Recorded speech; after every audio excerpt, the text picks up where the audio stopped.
Olá, boa noite, tudo bem? E hoje mais uma aula ao vivo, uma conversa com o Dr. Paulo Melo, ele que é neurocirurgião e vai estar aqui comigo para a gente falar sobre a saúde do sistema nervoso, o que é a ciência, o que o mundo está olhando e principalmente nesse momento de pandemia, né, que a gente está chegando e olhando muito mais para nós, mas como fica, né? O que é, na verdade, o sistema nervoso, né? O que os médicos têm recebido em seus consultórios? Quais são as dores? Cervical? Será que é mais joelho? Será que esse sistema está estressado? Será que isso impacta nas articulações? Enfim, tudo isso. Estou esperando aqui Dr. Paulo entrar, daqui a pouco ele chega. E aí, queria dizer para vocês que vocês podem fazer perguntas para ele, tá bom? Ele que é uma pessoa que está super antenada aí com o momento, dentro de tudo que está acontecendo dentro dos hospitais, uma pessoa que está atuante e tem recebido aí essa demanda, né? Mesmo porque em épocas de, entre aspas, guerra, a gente percebe um estresse maior, né? E esse estresse acaba virando um outro tipo de pandemia, que é a pandemia das doenças, doenças que são, às vezes, desse sistema nervoso. Então, vamos lá. Acho que o Dr. Paulo já está entrando. Vamos aguardar. Boa noite a todos que entraram aqui. Boa noite, boa noite. Estou aguardando conectar aqui. Vou esperar um pouquinho. Olá a todos. Iracema, sempre linda. Tudo bem? Doutor Paulo, não sei se você está me vendo, mas aqui para mim está como conectando. Então a gente está esperando agora a internet só conectar. Eu costumo dizer que as lives vieram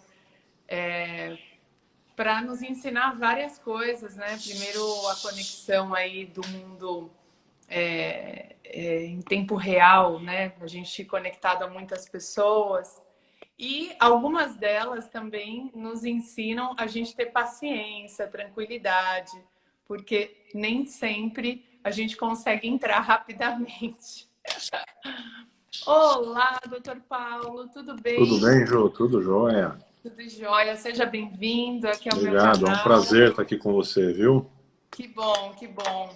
Eu estou fazendo essas séries de lives onde eu recebo aqui pessoas da medicina, da psicologia, enfim, da saúde integral, para que a gente consiga levar informação de boa qualidade para as pessoas, porque eu acho, na minha opinião, não sei a sua, mas a única forma da gente diminuir a sensação de medo e aumentar a sensação de confiança em nós mesmos é quando a gente conhece e estuda um pouquinho mais sobre o nosso corpo, né?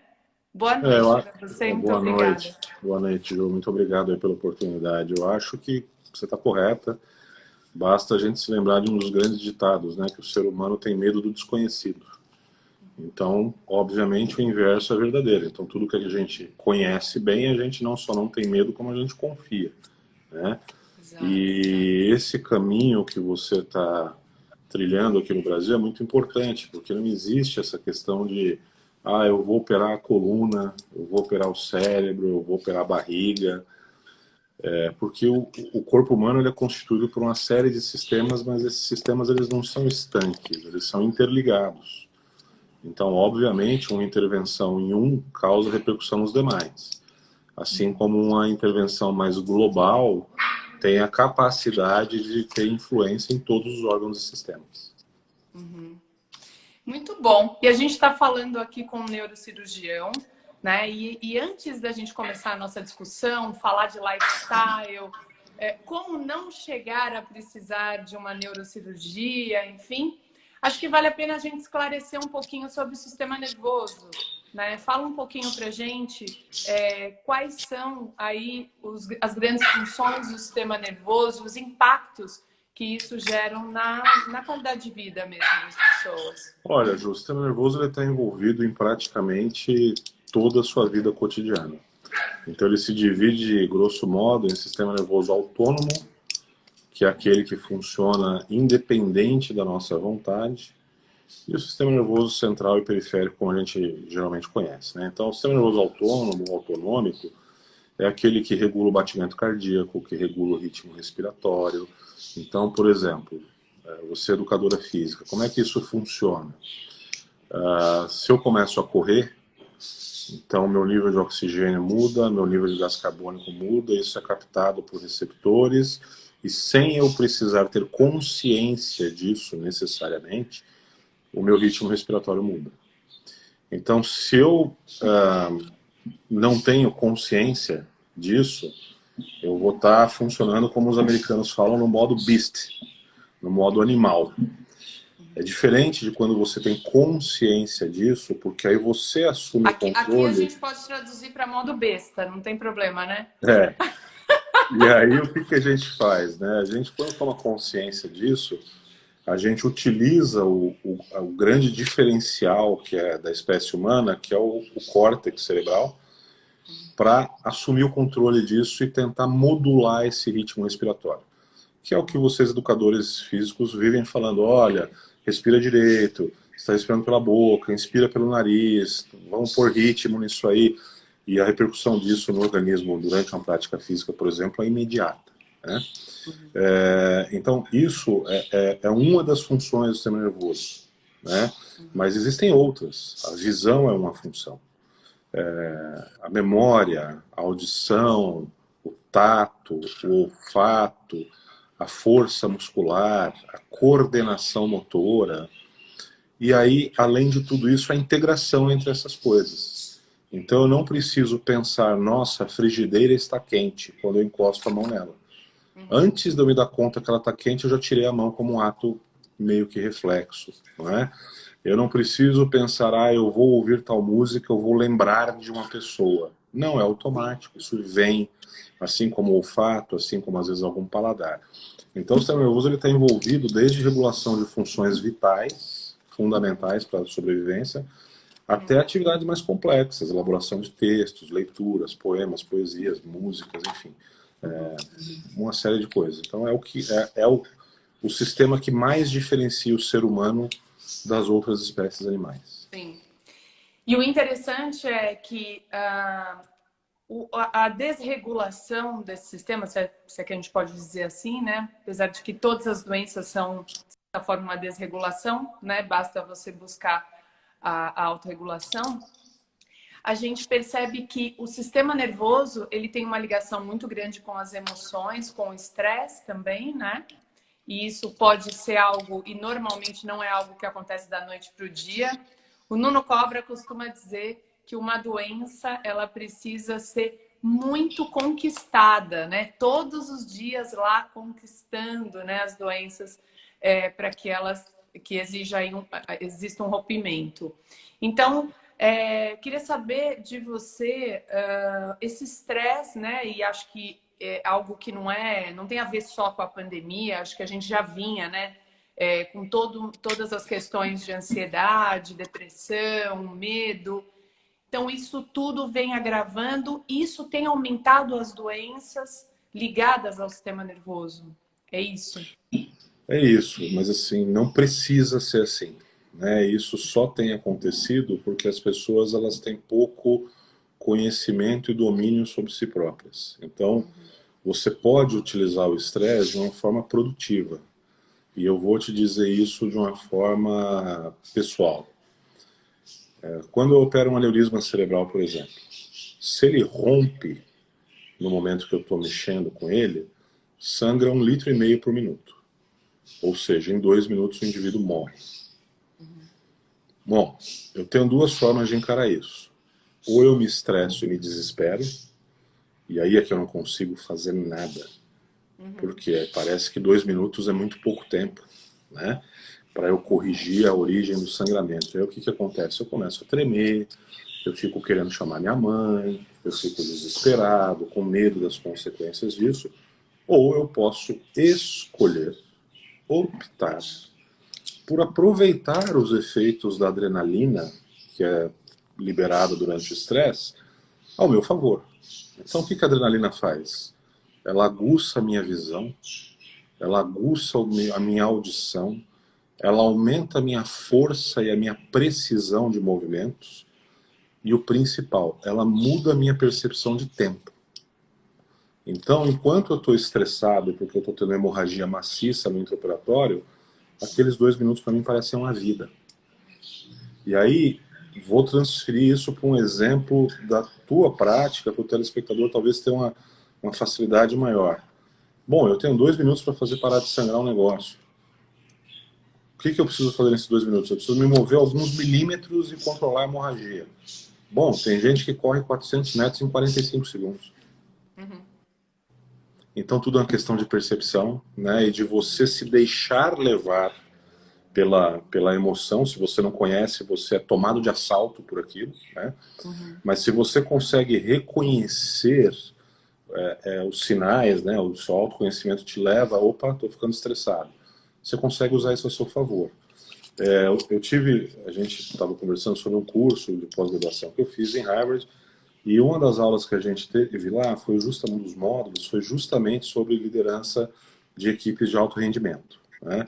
Que se aplica a qualquer coisa, desde times esportivos até forças de elite militares, até equipes cirúrgicas de especialidades muito complicadas. Então já é muito bem estabelecido que a reação humana ao estresse, numa primeira etapa, como o americano fala, você get down to the basement, ou seja, você desce ao porão da sua alma. Então, de repente, aquilo inesperado acontece, fica tudo escuro, você não sabe o que fazer, você se desespera. Isto é uma reação comum a todo e qualquer ser humano, e ela é mediada pelo sistema nervoso central. Qual é a diferença? Quanto tempo você demora para sair do porão? Então, se você sai rápido, a consequência vai ser mínima. Se você fica ali dentro, naquela zona de escuridão, você vai se dar mal. Então, transportando isso para a pergunta que você me disse, eu acho que a humanidade, ela, antes dessa pandemia, como você bem colocou, ela estava muito nisso, né? Muito nesse basement, muito nessa escuridão. Eu comento com meus amigos, enfim, com meus residentes, eu falo, olha, primeiro, vamos olhar para o copo sempre para o lado meio cheio, não para o lado meio vazio. A pandemia é horrível, está morrendo muita gente? Está morrendo. 165 mil famílias perderam um ente querido. Mas se fosse a gripe espanhola nos dias de hoje, teria sido mais de 2 milhões. Só no Brasil. Segundo, tem uma coisa boa da pandemia. Antes você ia num restaurante, você via nas mesas, cada um olhando para o seu celular e ninguém conversando um com o outro.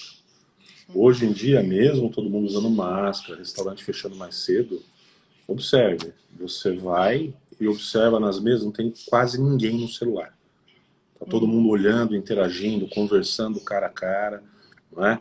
Então, não, fora a convivência em casa, né? Exato. Fora a convivência em família, que estava cada vez mais se dissipando, né? E as pessoas então, tiveram que olhar umas para as outras na família. O que isso trouxe pra gente, né? Trouxe essa história... Espera um pouquinho, vamos dar um freio de arrumação aqui, vamos ver o que é importante mesmo. Será que é tão importante eu ficar 6 horas por dia no celular? Não é melhor eu ir jantar com alguém? Ou 3 horas no trânsito? Exato. Então, puxa vida, eu preciso de carro. Eu trabalho a 6 quilômetros daqui, dá para ir de bicicleta? Se você for olhar dados assim não médicos dessa pandemia, a venda de bicicletas explodiu. Sim, hoje em dia é uma coisa que falta no mercado, a peça de manutenção para bicicleta. Sim. E isso é uma ótima coisa que a pandemia trouxe para a gente, porque o indivíduo ele acaba se obrigando a fazer um pouco de atividade física. E a atividade física, o autocuidado, ele é fundamental em qualquer processo de cura ou prevenção de doença, né? Sim. E olhar para esse momento, né? Você estava falando desse autocontrole, né, pessoal, seja no momento de estresse, principalmente no momento de estresse, mas na vida cotidiana, né? Algumas práticas da minha metodologia na prática integral levam os alunos exatamente a fazerem esse autoconhecimento antes que seja preciso, né? Porque quando você chegar no momento de estresse, você sabe qual recurso buscar, né? Então, um deles é exatamente o controle da respiração e o quanto ela tem um efeito sobre todo o sistema nervoso e cardiovascular, né? Afinal, a respiração, ela faz parte desses sistemas, né? E também o controle sobre a sua própria emoção e o quanto isso tem reflexo nos nossos músculos, nos nossos movimentos, no nosso suor, enfim, no estresse do nosso corpo. Então, é interessante, eu queria perguntar, quando você recebe as pessoas no seu consultório, a maioria delas, você acha que tem hoje consciência sobre o seu corpo, sobre a sua emoção, ou ainda a gente está vivendo algo na crescente, mas ainda um analfabetismo emocional, uma cultura que ainda não ensina isso na base? Eu acho que você está certa, eu acho que a gente não tem isso na base, né? Eu vou falar para você da minha época, que já faz um bom tempo, de escola, onde a atividade de educação física era o professor pegar uma bola e te dar para jogar na quadra. E educação física, na minha concepção hoje, ela vai muito além disso. Sim. Ela deve ensinar o indivíduo a cuidar da musculatura que a gente coletivamente chama de core. Ela deve ensinar a pessoa a levantar, a sentar, a pegar um peso. Ela deve desenvolver equilíbrio, coordenação, simetria, alongamento, que você não aprende jogando bola, né? Sim. Mais do que isso, essa parte de autoconhecimento, precisa ficar claro para quem está assistindo a gente que isso é um processo. A gente não vai, de hoje para amanhã, desenvolver autocontrole e autoconhecimento. Não pensem vocês que porque eu falei que eu não me desespero operando um aneurisma, que o meu coração não bate mais rápido. Eu só seguro isso e tento usar isso a meu favor. E não pensem a vocês aí que eu sou santo, eu xingo no trânsito também, tá bom? Eu fico bravo. Então, por quê? Isso é um processo. Só que o que é importante é a gente ter a consciência que a cada dia a gente tem que ser melhor do que o dia anterior, não é? Sim. Olha que interessante isso que você está falando. Nos estudos mindfulness, né, e desse processo aí do quanto a prática de atenção plena, né, da meditação leva a gente a melhorar esse autocontrole, é exatamente isso que você falou. Não é que você não sinta o efeito no seu sistema nervoso. Porém, as pessoas treinadas, elas reagem a eles de uma Exato. forma diferente. Então, tanto um quanto o outro tem vontade de xingar no trânsito, mas se você está treinado, você vai pensar, poxa, se o cara tem uma arma e atira em mim, deixa ele embora. Essa é a pessoa treinada, né? E assim, é exatamente isso, né? Por exemplo, vamos pegar um exemplo muito querido a todos os brasileiros. Vamos pegar o Ayrton Senna, né, que infelizmente nos deixou aí há muito tempo. Você acha que ele, quando ia fazer uma curva a 300 por hora, não tinha um friozinho na barriga? Tinha. Claro. Só que o que ele fazia? Ele usava aquela adrenalina para aguçar os sentidos dele e ele poder explorar mais o limite do carro e o limite dele próprio. Então essa é a chave. É você usar uma reação que você não pode controlar, que ela vai acontecer de qualquer jeito, e você se apropriar daquilo conscientemente e falar, tá bom, adrenalina, você tá aí, agora você vai trabalhar para mim, não sou eu que vou reagir a você. Então é você sair do lugar passivo de, oh meu Deus, eu sou vítima da adrenalina e do estresse, e você tomar as rédeas da situação. Fala, não, eu não sou vítima não, isso aconteceu com o meu corpo, mas é o seguinte, ó, eu controlo. Tá bom, adrenalina, você veio, agora é o seguinte, você vai trabalhar já, você apareceu, você vai trabalhar para mim.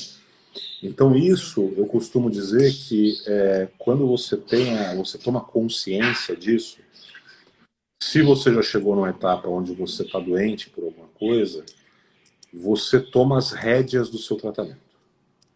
Porque um tratamento é uma intervenção cirúrgica, vamos dizer, na minha área. Eu não faço milagre. Eu não opero uma coluna e garanto que vai dar certo. Por quê? Porque eu dependo do comprometimento do paciente e eu dependo de um trabalho de reabilitação bem feito. E essas três pernas, digamos assim, elas têm igual importância. Eu não sou cirurgião que sou mais importante do que os outros. Pelo contrário, eu sou tão importante no processo de cura quanto o paciente. De nada adianta eu fazer uma bela cirurgia e o paciente não fazer mais nada. Então, o que eu acho, o que eu noto é que as pessoas elas precisam aprender a se responsabilizar pela sua saúde. Ah, o camarada só se deu conta disso depois que ele já desenvolveu uma doença e vai precisar operar. Bom, mas então daqui para frente, cuide-se. Faça o mínimo que você tem que fazer. Quando você compra um carro, não está lá escrito no manual, olha, sua obrigação proprietária é fazer manutenção preventiva. Se você não fizer, você perde a garantia do carro. Por que a gente não faz isso com a nossa máquina, que é o nosso corpo? Não é? Como é que a gente não tem essa plena consciência de que, não, pera um pouquinho, a responsabilidade minha é me cuidar ao mínimo, né? E aí, se cuidar ao mínimo, não se transforma apenas na esfera física. Porque as pessoas falam, me cuidar é eu fazer meia hora de aeróbico por dia. Olha, essa é uma recomendação, na verdade, em 1960, o Dr. Cooper recomendava 12 minutos por dia. Mas não é isso. Isso qualquer um faz. Você ter o cuidado de você hoje em dia é o seguinte, olha, eu sei que eu preciso tomar sol, pelo menos 10 minutos por dia. Né? Ah, mas doutor, eu vou de ônibus, eu entro cedo, saio tarde. Tá bom, chega 10 minutos mais cedo no ponto de ônibus. E fica no sol, ao invés de ficar embaixo da cobertura. Né? É você comer adequadamente. Ah, não, doutor, eu não consigo porque eu como na rua, eu não consigo fazer alimentação balanceada. Puxa, então, capricha no fim de semana, faça uma suplementação, troque um refrigerante por um suco de fruta. Ah, mas eu só gosto de bebida com gás. Tá bom, pede pro cara fazer um suco de fruta com água com gás. Mas não tire a fruta. Né? Então, tudo isso pode parecer, isso é perfumaria, mas não é. Né? Vou te dar um exemplo claro. Se eu opero uma coluna de uma paciente e a vitamina D dela é ruim, o cálcio é ruim, o resultado vai ser ruim. O risco de infecção vai ser maior. Por muito tempo, a indústria do fitness, né? Eu posso falar que essa é uma área que eu atuei muitos anos, hoje atuo no wellness, mas a indústria do fitness e a indústria da dieta, né? Que são duas indústrias que querem vender e não a saúde em si, tornaram tanto a alimentação quanto o exercício físico algo cosmético, né?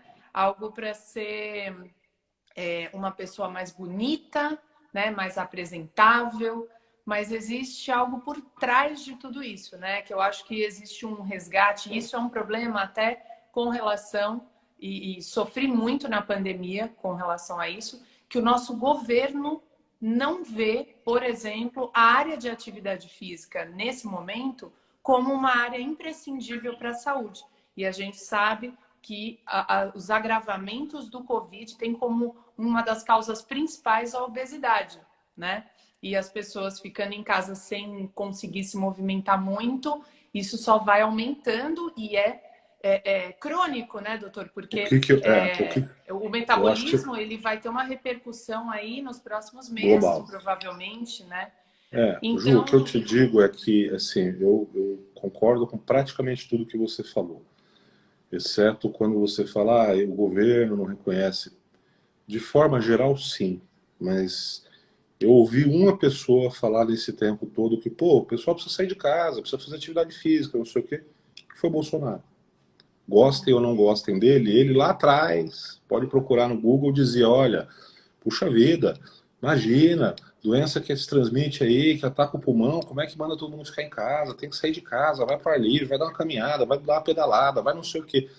Porque ele tem essa consciência, né? E não apenas, eu acho que sim, essa indústria, ela criou essa questão mais ligada ao paradigma estético do que o de saúde em si, como essa própria busca por padrão de beleza, ela criou uma nova doença, que se chama ortorexia. O que é isso? Camarada, você quando vivia dentro de academia, graças a Deus não é a tua realidade mais, você ia lá, você via aquelas meninas ou aqueles rapazes, como a gente fala que a pele está estalando, né? De tão pouca gordura, o cara puxa a pele e faz até barulho, e o cara achando que tá gordo, a menina achando que tá com celulite, que não sei o quê. Bom, em primeiro lugar, e se tiver, qual o problema? Sim. O ser humano é assim, né? Segundo, não é isso que importa. O que importa, a atividade física, o autoconhecimento, acho que a grande finalidade é ser uma ferramenta para melhorar a tua qualidade de vida e te deixar vivo mais tempo. Eu tenho pacientes que são gordinhos, e são saudáveis. E eu conheço pacientes que são magérrimos e são doentes. Então a estética não necessariamente tem a ver com indicadores de saúde. E eu te dou mais um exemplo pessoal. Eu era casado até um tempo atrás, estava muito acima do meu peso por uma série de fatores, mas os meus exames de colesterol, de glicemia, etc., eram muito melhores do que da minha ex-esposa, que fazia dieta, que não sei o quê, que era magra dentro do peso. O que vale mais a pena? Você está em dia com a tua saúde ou você está em dia com o espelho, mas com seus indicadores de saúde ruins? Então Exato, isso é uma exato. questão. E isso me traz, óbvio, assim, eu estou aqui apelando para a dialética do extremismo, né? Mas o que eu quero ressaltar com isso? Que o bom não é ser igual eu era, nem igual ao que ela era. O bom, a virtude, como diziam os antigos, ela está no meio e não nos extremos. Caminho do meio, exato. Inclusive, esse é um dos pilares da nossa filosofia, né, de treinamento e de vida. E não é fácil a gente encontrar o caminho do meio. Eu acho que é por isso que, como sociedade, nós ficamos buscando o extremo, né? Porque o caminho do meio é exatamente o lugar onde você precisa de maior autoconhecimento, né? Então, quando você prescreve aí para os seus pacientes, quando voltam, né? Quando saem de uma cirurgia e vão voltar, achar esse refinamento, né? Precisa muito dessa interiorização para entender que momento você pode dar o próximo passo, né? Quando você diz que depende bastante da própria pessoa, e agora me fez lembrar de uma coisa que eu queria muito conversar com você, que é sobre a autorresponsabilidade, né? Que tem no meu trabalho, que tem no seu, né? As pessoas nos buscam querendo fora delas uma solução, né? E levar a pergunta e levar a responsabilidade também para elas, com parte delas, é de extrema importância, como você mesmo já disse aí, né?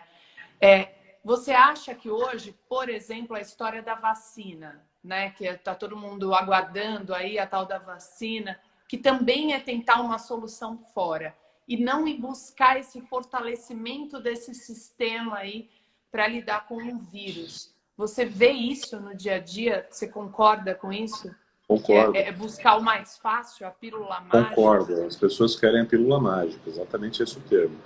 Mas vamos parar para pensar na vacina, não para o Covid, mas na vacina de uma forma genérica. O que é a vacina? É um pedacinho daquele agente infeccioso que você introduz para desenvolver a imunidade, tá bom? Legal. Agora vamos voltar para o Covid. O Covid é mais perigoso para quem? Para o obeso, para o diabético, para o cardiopata, ou seja, para pessoas que já têm uma doença. Ah, doutor, obesidade não é doença. Depende. Se a gente pegar a obesidade grau 3, por exemplo, ela causa uma série de distúrbios metabólicos. Desde em homens, produção hormonal de testosterona, que vira estrógeno, até alteração de glicemia, colesterol, e lá vai uma pancada de coisa. Então, o que a gente tira daí? Bom, se o Covid ele é mais perigoso para pessoas que estão doentes com alguma doença, seja obesidade ou alguma outra comorbidade, como a gente chama, o que eu, indivíduo, posso fazer para que ainda que eu pegue o Covid, isso não tenha muita repercussão em mim? Eu posso ficar saudável. Uhum. Eu posso melhorar minha vitamina D, minha vitamina C, eu posso melhorar minha capacidade pulmonar, porque aí se eu tiver infecção e perder um pouco da capacidade pulmonar, eu tenho uma reserva grande, e Isso. com isso eu não vou ter tanta repercussão no meu dia a dia. Mas aí você precisa tomar as rédeas da situação. E você precisa falar, não, isso aí é problema do médico, o médico que resolva. Não, o problema é seu, a vida é sua. Eu, quando indico um tratamento cirúrgico para um paciente, a não ser óbvio que seja uma emergência, o paciente vira para mim e fala, doutor, eu preciso operar agora? Eu não sei. Eu não sei. Eu estou aqui, a minha obrigação é traduzir para você o que deu nos seus exames. Agora, o quanto isto te incomoda, veja, isso é uma questão de singularidade. Eu já vi pessoas com hérnia de disco gigantesca, que são triatletas, e já vi pessoas com hérnia de disco mínima que não levantavam da cama de dor. Então, para aquele indivíduo, olha, aquilo ali está atrapalhando as minhas atividades cotidianas. Pô, tem que operar, não tem o que fazer. Ah, não, eu tenho uma hérnia gigante, mas eu corro 12, pedalo 7 e nado mais 5 todo fim de semana. Pô, eu não opero exame, eu opero gente, né? Então, o que que eu quero dizer com isso? Que a singularidade, ela é muito importante. Não dá para eu virar para alguém e falar assim, ah, não, olha, eu te operei agora no pós-operatório, você vai fazer essa receita de bolo de reabilitação. Não tem como. Por quê? Porque você sabe o seu limite. Uhum. E aí eu digo, é muito importante você ter o tipo de assistência, por exemplo, que você faz. Uhum. Porque o preparador físico, o indivíduo que trabalha com wellness, ele vai saber até quando é manha e até quando é limite Uhum. mesmo. Porque tem um olhar profissional em cima daquilo. Sim. Porque é óbvio, o indivíduo está com dor, você plano a cirurgia, começou a incomodar, ah não, chega. Aí vem o profissional lá e fala assim, não, não, mais um pouquinho. Você aguenta, é Uhum. seguro, pode ir, eu tô aqui. Sim. Então isso Normalmente faz. eu sempre respondo com uma outra pergunta que faça a pessoa sentir aquilo que ela está realmente sentindo, né? E tentar traduzir. Na verdade, é uma pergunta para que ela mesma se escute, né? Então, Isso. essas provocações parece que é porque eu preciso saber, mas no fundo é porque ela precisa saber aquilo que ela está sentindo, né? Sim, e o ser humano, acho que uma das coisas que abrem o caminho do autoconhecimento, dessa estrada, é você ter a plena consciência que o ser humano, A, B, C, D, E, qualquer um, qualquer classe social, qualquer etnia, ele por instinto ele busca a zona de conforto. Sim. Então, quando Para você está poupar com energia até, né? Então, quando você está com um incômodo por uma prática física, seja um alongamento, seja uma corrida, você deve se perguntar: eu estou mesmo no meu limite? Ou será que eu Uhum. só não estou querendo ficar desconfortável? E aí, Sim. Ou é uma assim, fuga? e aí você vai descobrir, como eu descobri há 15 anos atrás, que na maioria das vezes você não conhece os seus limites. Sim. Você é capaz de fazer muito mais do que você imagina que você pode. Mas muito mais. É um negócio assim. Enfim, eu fui submetido a uma sessão de treinamento uma vez, mas questão muito particular. E eu olhava para aquilo ali antes da coisa acontecer. Eu falei, imagina, não vou conseguir fazer isso. Isso aqui é sobre-humano. E aí, a hora que você vê, você está fazendo, você foi conduzido pelo processo, e aí você fala, porra, mas eu não sabia que eu conseguiria chegar tão longe. Sim. E aí E isso aí, ajuda você a construir sua autoestima, autoconfiança. quando você faz o difícil ficar fácil, nada mais é impossível, né? Porque aí você aprende que o seu limite, na verdade, muitas vezes, quem está impondo o limite para o seu corpo é sua mente, É não é o somente, corpo em exato. si, não é? E isso, ô Ju, eu acho que é muito importante falar para quem assiste a gente, que isso não tem só repercussões na performance física. Da mesma forma que eu posso, sei lá, eu vou correr 10 quilômetros hoje. Nos primeiros 800 metros eu tenho vontade de largar, de parar de correr, porque eu estou ainda numa fase de estabilização de frequência cardíaca. Então eu falo, que saco isso, eu não aguento, não preciso disso, chega, não sei o quê. Aí depois você entra no estágio de platô que você não vai nem percebendo aquilo. Muito bem. Da mesma forma que a minha mente, o meu poder mental de persistir apesar do desconforto, ele consegue modular a minha capacidade aeróbica, ele também influencia na minha capacidade imune, na minha capacidade de sentir dor. Então, mais um exemplo aí de domínio público. Podem dar um Google.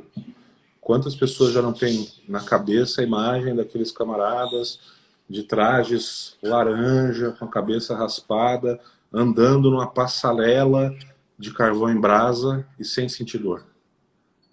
Sim. E aí você até Uhum. tem um experimento que eles monitorizaram a frequência cardíaca do camarada para falar, não, peraí, o cara pode não demonstrar dor, mas ele deve estar sentindo. Quem sente dor sobe a pressão e a frequência cardíaca. Vamos ver. E aí monitorizaram os camaradas e não teve alteração de nada.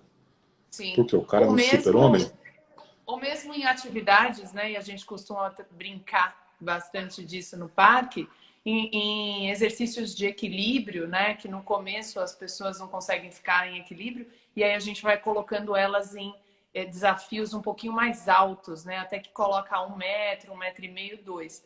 E a gente vê pessoas que passam de um prédio para o outro fazendo slackline, e hoje já é cada vez, né, de uma montanha para outra, isso já é cada vez mais corriqueiro. E eu estudava outro dia neurociência exatamente falando sobre isso, né, sobre como que cada indivíduo lida com o medo e os efeitos no sistema nervoso que isso pode gerar, né, as tensões, as reações. E aí eu queria te fazer uma pergunta sobre isso, né? Quando a pessoa está desconectada dela mesma e ela começa a acumular tensões, hoje a gente vê muito, então muita gente aí no home office, né?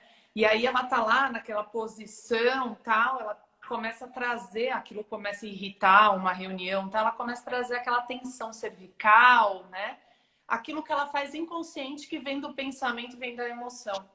Só que ela não percebe aquilo e aquilo começa a se acumular por meses e meses e começa a lesionar a coluna e tal. Você tem recebido muito disso hoje? E isso é um impacto que pode ser prevenido com uma pequena percepção de como a sua emoção começou a tensionar, né? Ou seja, na hora do vamos ver, você trazer a percepção para você e pensar aonde eu tô tenso, né? E começar a distribuir um pouco isso? Ju, eu acho que sim, isso aumentou um pouco. O que as pessoas têm que saber é que o corpo humano ele não é um sistema diferente do resto do universo. O universo tem um conceito biofísico que se chama de entropia. O que é entropia? A quantidade de energia ela é fixa. Então você tem aquele número, mas essa energia ela se move. Então vamos entender isso. Eu tenho um rato. Nasceu um outro rato. Um rato tem que morrer. Por quê? Porque não tem comida para todo rato. Então a quantidade de energia é a mesma, mas isso vai se movendo de um organismo para o outro. Onde é que isso afeta a gente? Quando eu tenho um grande estresse, eu preciso descarregar essa energia em algum lugar. Tem gente que vai lá e soca um saco de boxe, porque tem essa possibilidade, mas a maior parte de nós, que é mais tenta viver em sociedade de uma forma mais contida, você acaba descarregando em algum órgão-alvo do teu corpo. Então tem gente que tem gastrite, tem gente que tem diarreia, tem gente que tem dor de cabeça, tem gente que fica estressado para você dormir, tem gente que tem afecções no sistema esquelético, de uma forma geral. E aí a gente vai entender como é que isso afeta a coluna, né? Quando a gente fica tenso, a musculatura ela tem pontos de inserção ao longo do esqueleto. Então, na região cervical, a musculatura mais forte, mais potente, que é a musculatura do músculo trapézio, ela se insere na linha nucal superior, que é no crânio, na região dos ombros e na região da coluna dorsal e cervical. Quando você fica tenso, essa musculatura ela se contrai e ela puxa esses pontos de inserção. Então, ela altera a angulação, a distribuição de forças no teu esqueleto, na tua coluna. E se você faz isso ao longo de anos, obviamente você vai danificar o seu esqueleto, porque não foi projetado para aquilo, para funcionar daquele jeito. Mais do que isso, quando você fica tenso e não se dá conta, a tua musculatura ela acaba entrando num estado de contratura sustentada, que são os famosos nozinhos, que o paciente fala, ai doutor, eu vim aqui, palpei aqui, eu tô com um nó aqui. Sim, isso é uma contratura. E para o pessoal que está assistindo, o que é uma contratura? É uma cãibra, como se fosse uma cãibra. Só que você tem uma contratura na musculatura de sustentação da coluna, para você alongar, dar um pouquinho de trabalho. Geralmente não dá para fazer sozinho, né? Então isso é um outro fator. Aí você adiciona isso, as pessoas foram para o home office, mas elas não tinham um office em casa. Então elas não tinham a cadeira adequada, o monitor não estava na altura correta. Então, quer dizer, as pessoas foram para o home office, postura inadequada, atenção não só de reuniões intermináveis, porque hoje já é claro que o home office faz as pessoas trabalharem mais do que trabalhavam na empresa, né? Porque na empresa acabou o horário de expediente, acabou. Em casa, não. O cara fala, tá em casa, vou ligar para ele, vou fazer uma reunião. Então você junta esse estresse com a postura inadequada, com a falta de autoconhecimento, com o estresse de saber se alguém na família vai pegar o Covid, com o estresse de saber se você vai conseguir pagar suas contas, que você não está ganhando mais do que você ganhava antigamente. Então, obviamente, essa conjunção de fatores, em algum lugar ela vai explodir. E o que nós estamos vendo hoje, a parte dessa pandemia, é um aumento significativo de doenças psicológicas, psiquiátricas. Então, Sim. estresse, suicídio, depressão, ansiedade. E isso é muito complicado. E os efeitos que isso causam, né, no sistema esquelético ou nos demais sistemas que o sistema nervoso está combinado, não é algo da noite para o dia, né, como a gente já falou, mas é algo que a gente espera aí que provavelmente surtam reflexos complicados daqui para frente, né? E é muito simples a pessoa perceber, né? Se cada dia ela fizer um pouco desse relaxamento, né? De ir para o chão. A gente costuma muito na prática integral fazer as atividades no chão de relaxamento, chão mesmo, e levar os alunos para o chão, esse contato, né? Com o chão, com a quadrupedia, com os rolamentos. Exercícios base de movimento que a gente deixa de fazer ao longo da vida, né? E aquilo vai criando algumas, vai engessando os nossos processos de movimento. E aí, se a gente for um pouquinho para o chão por dia, né? Soltar, relaxar, isso volta à sua autorregulação, né? Então a gente não tem essa quebra tão brusca. Então, é pouco o que precisa, né? Você não precisa de tanto. Eu acho que é uma questão de autoconhecimento e de fazer o mínimo, né? Essa questão de contato com o solo, de movimentos elementares, como a gente chama, é muito importante, né? Porque assim, você desenvolve a sua musculatura de sustentação corporal com esses exercícios. Então, tá aqui a educadora física melhor do que ninguém para falar isso, mas é muito melhor você fazer um levantamento terra, que é um exercício de musculação, do que você ficar sentado numa máquina que isola o quadríceps, por exemplo. Exato. Assim, quando a gente pensa em medicina preventiva, em saúde integral, a gente tem uma tradição disso muito forte, e que só agora o lado de cá está despertando para isso, mas é uma tradição muito forte na cultura oriental. Tanto é que você vê que os orientais eles são longevos, eles vivem muito. Aí você vai para as artes marciais tipicamente orientais. Você vai para o judô, por exemplo. Como é que começa uma aula de judô? Uma aula de judô sempre começa com os alunos trotando, quer dizer, correndo devagarzinho ao redor do tatame, e eles chegam num determinado ponto do tatame, eles fazem uma sequência de rolamentos. Sim. Rola para a direita, rola para a esquerda, rola para a direita, rola para a esquerda, volta dando cambalhota de costas.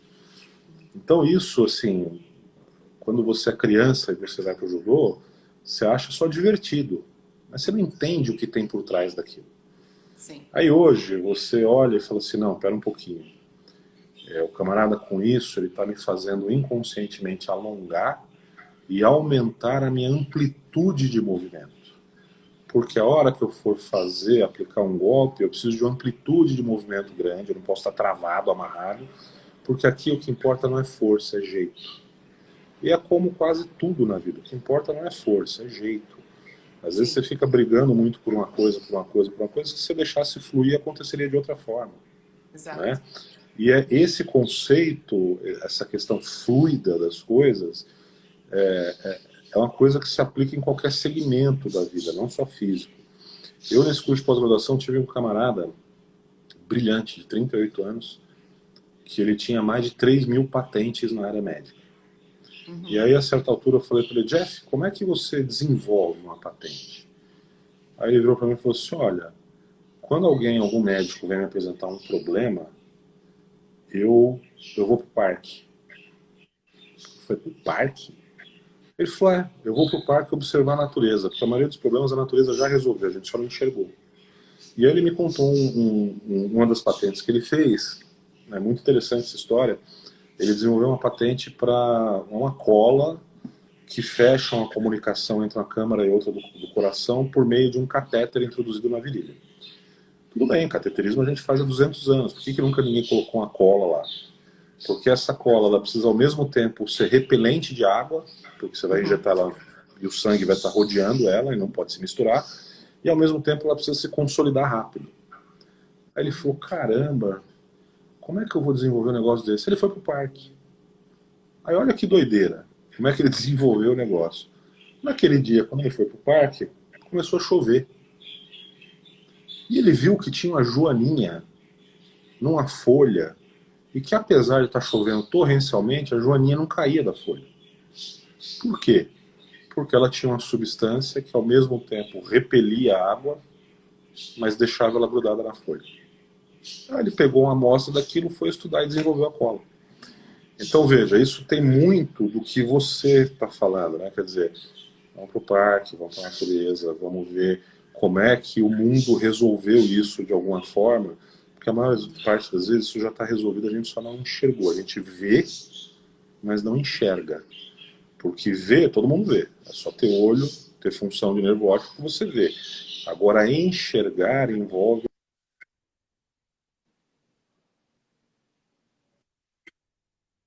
desenvolver. Sim. Não, é fantástico, né?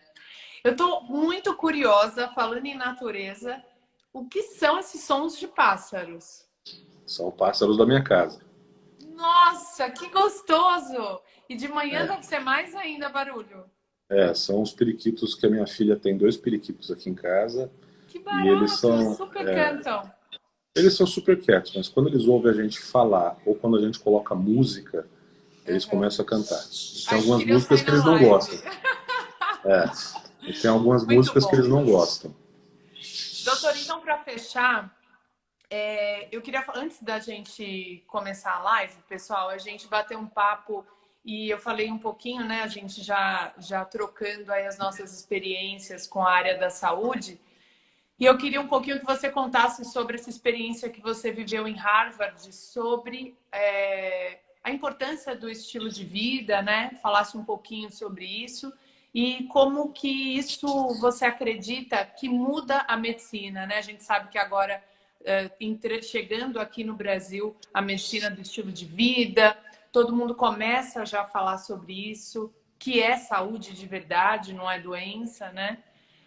E como você vê hoje uma onda de médicos também olhando mais para isso, porque antigamente os médicos sabiam muito pouco sobre hábitos, né? E, enfim, as coisas estão melhorando nesse sentido. Então, fala um pouquinho sobre essa sua experiência, esse estudo em Harvard que você fez. Olha, Ju, eu fiz um curso de pós-graduação de um ano, conduzido pela Faculdade de Medicina, e esse curso teve vários módulos. Então, desde gestão de situações de crise, como a crise que a gente está vivendo agora com o Covid, até situações de desenvolvimento de times de alta performance, desenvolvimento e gestão de times de alta performance, porque a essência é a mesma, um time, uma força de elite militar, uma equipe neurocirúrgica de ponta, um desenvolvedor de software da IBM, Sim. um atleta de elite, na essência ele precisa ter um núcleo de habilidades que é comum a tudo, E independente a da área dona que de ele aplique. casa? A mesma Um coisa. monte. Né? Então, assim, qualquer atividade que você exerça em alta performance, você precisa ter algumas habilidades em comum. Disciplina, organização, meta, foco, persistência, resiliência, enfim, a gente fica até amanhã aqui falando disso. E, obviamente, uma das facetas disso é que para a gente ter um time de alta performance performando, como se diz, né? Performando sempre em alto nível, a gente precisa que esse time ele esteja saudável. Ponto. E aí o que a gente começou a ver? Qual que é a vida média de um neurocirurgião em alta performance? É baixa. Por quê? Porque ele se estressa muito, ele come mal, ele infarta mais do que todas as outras especialidades. Então, pera um pouquinho, demoramos anos para desenvolver um neurocirurgião em alta performance. Se ele dura 10 anos, eu já tenho que jogar ele fora e substituir por outro? Opa, tá errado, esse modelo não é sustentável. Então, como é que eu faço para desenvolver esse camarada e mantê-lo em alta performance por mais tempo? E aí isso não se aplica apenas ao neurocirurgião. É o neurocirurgião, é a dona de casa, é o executivo, é o atleta e por aí vai. Né? Então aí se começou a prestar atenção em elementos de estilo de vida que não envolvam necessariamente medicação, ou que não envolvam necessariamente medicação sintética, mas envolva medicação que a gente chama nessa área, né, de medicação natural. Quer dizer, o que é medicação natural? Escuta, você não toma 1 grama de vitamina C que você compra na farmácia? Você pode tomar ela de graça no suco de laranja, não é? Isso. Ou num suco de acerola. Então, quer dizer, se a gente muda o nosso estilo de vida, a gente acaba dependendo muito menos de medicações sintéticas e de intervenções médicas na nossa vida, no nosso corpo, né? E Sim. isso é uma área hoje que faz parte do core curriculum, ou seja, do currículo base dos alunos de medicina de Harvard, e que está em praticamente todos os cursos de pós-graduação deles. Então eu tive aula Muito com a Beth bacana. Fraser, que é uma das fundadoras da Associação Americana de Medicina do Estilo de Vida. Ela nos presenteou com um livro que ela, da autoria dela, ela é uma das autoras, que saiu agora recentemente em 2019, e que tem coisas elementares, né? Então, quer dizer, vai desde autoconhecimento, que você falou bastante, até a influência que a gente pode ter com a nosso autoconhecimento, nosso tipo de pensamento sobre o sistema imunológico, sobre a modulação da dor que o indivíduo sente ou não sente, não é? Existe uma questão ali muito interessante também, que é o desenvolvimento do mindset, né? Quer dizer, não adianta o camarada chegar e falar assim, decidi que a partir de amanhã eu vou correr 10 quilômetros por dia. Não, ele precisa desenvolver uma atitude que traga esse objetivo para ele. E mais, ele precisa saber que para ele conseguir chegar nesse objetivo, ele é um processo. Então ele tem que estabelecer uma meta. Então isso é muito interessante. Existe uma historinha muito para você que se aplica a tudo, que é dos Navy SEALs. Então os Navy SEAls são a força de elite da Marinha Americana, e esses camaradas são os camaradas que mataram Osama Bin Laden, por exemplo. Quer dizer, eles entraram no território paquistanês contra todo mundo e fizeram uma missão de altíssimo rendimento. Tá. Como é que começa o curso de formação dos Navy SEAls? O almirante, que é o comandante da escola, projeta para eles uma baleia morta. E aí fala assim, meu amigo, a sua missão é comer essa baleia. Então o cara olha e fala assim, pô, almirante, não vou conseguir, pô. Olha o tamanho da baleia, olha o meu estômago. Muito menor, como é que eu vou fazer isso? O almirante olha para ele e fala assim, por partes. Então hoje você vai comer um pedacinho, amanhã você come outro pedacinho, e outro. A hora que você perceber, você comeu a baleia inteira. Então, o que tem a ver uma coisa que eu estou falando, né? Nossa, o Dr. Paulo tá louco, ele estava falando de meta, agora está falando de comer baleia. Não, é porque o pedacinho da baleia é uma meta. Então, o indivíduo ele põe aquela meta. Então você pega, por exemplo, eu estava falando antes, você acorda e fala, eu quero correr 10 quilômetros. Não adianta, você caminha hoje, amanhã você quer correr 10 quilômetros, você não vai conseguir fazer isso. E se você colocar a meta, amanhã, olha, até o fim da semana eu quero estar correndo 10 quilômetros, você vai se frustrar. Então qual é o segredo? Olha, hoje eu vou correr 20 minutos, ou melhor, eu vou andar 15 minutos e vou fazer intervalos de 30 segundos de corrida. Número 1, isso é mais fácil e realista de você atingir. Número 2, se você tiver vontade de desistir durante os 30 segundos, você vai olhar assim e falar assim, não, mas eu já corri 15, só falta mais 15. É diferente de você olhar e falar assim, nossa, mas eu só corri 500 metros, faltam 9,5 km. É muito mais fácil você desistir numa situação dessa. E isso é muito abordado no curso de medicina do estilo de vida. Não adianta você pegar um indivíduo que é obeso e querer mudar todos os hábitos dele do dia para a noite. Então esse mindset é uma coisa que isso já está reconhecido. A meditação que você falou, hoje existem estudos científicos comprovando que a prática regular de meditação modifica o padrão de onda cerebral. Isso não é mais eu acho que meditar faz bem. Não, não é eu acho, foi medido. Isso deixou de ser um critério subjetivo e passou a ser objetivo, né? Então essa experiência ela foi muito enriquecedora, porque mudou um pouco a minha visão a respeito da minha própria prática. Sim. Doutor Paulo, assim, eu estou muito feliz de ter recebido você aqui. Ficaria horas conversando, muito bom. Estou muito feliz também pelo nosso trabalho estar tão alinhado. por nós fazermos parte de um mesmo propósito, que é levar de verdade saúde, né? Estarmos interessados em ver as pessoas melhores no seu dia a dia. E dizer que, assim, quero que você conheça mais a fundo a prática integral, porque a metodologia foi de verdade toda baseada nisso. Meus alunos estão aqui que não me deixam mentir. A gente faz a roda da filosofia, olha ponto por ponto desse aí que você aprendeu na sua pós-graduação. A gente gera metas bimestrais. Eu acompanho semana a semana o passo a passo dessas metas e a gente vai dando um passo a cada bimestre. A gente vai expandindo essa roda e aos poucos pondo metas. E a gente tem aí há 7 anos cases maravilhosos de pessoas que sem remédio, como você disse, de forma muito barata, né? Porque está tudo na natureza e nós temos tudo de muito enriquecido em nós, conseguiram transformar suas vidas. Eu não tenho Então, dúvida. muito obrigada. Imagina, eu que agradeço, eu acho, encorajo as pessoas a entrarem nessa jornada, como a gente fala, né? Existe uma frase de uma música de um grupo que é o Aerosmith, que é muito, apesar de ser um grupo pop, rock, e as pessoas acharem que eles são pouco reflexivos e são mais comerciais, uma das frases é muito interessante, porque eles falam, olha, a vida ela não é um destino, ela é uma jornada. E é verdade.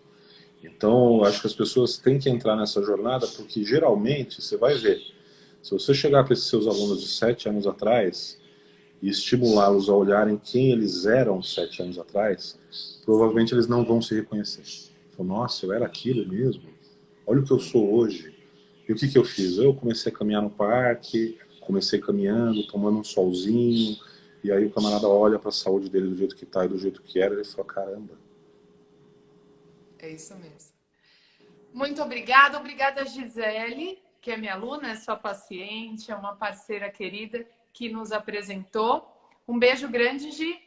Dr. Paulo, boa noite, bom descanso. Até Obrigado breve. para vocês também aí. Até breve. Tchau, tchau. Tchau.